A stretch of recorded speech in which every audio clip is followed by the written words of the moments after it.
Welcome back, folks. It's Jab Anima back again. Guys, tell me what is going on with these cubes. I'm applying a bevel to both of these identical boxes and it's giving me a different result. Something is wrong with this Blender version, guys. We need to talk to developers.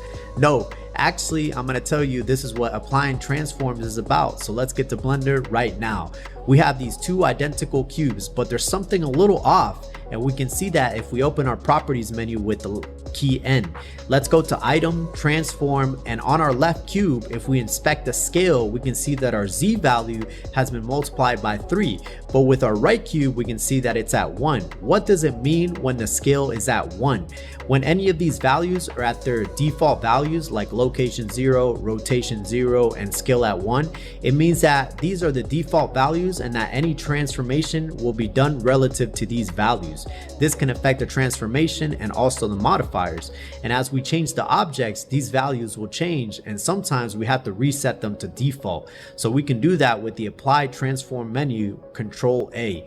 We open this menu and we can focus on this top part here and apply the transforms we want. Most likely you'll be applying all the transforms, and now we can see that these values have all been reset to their default value.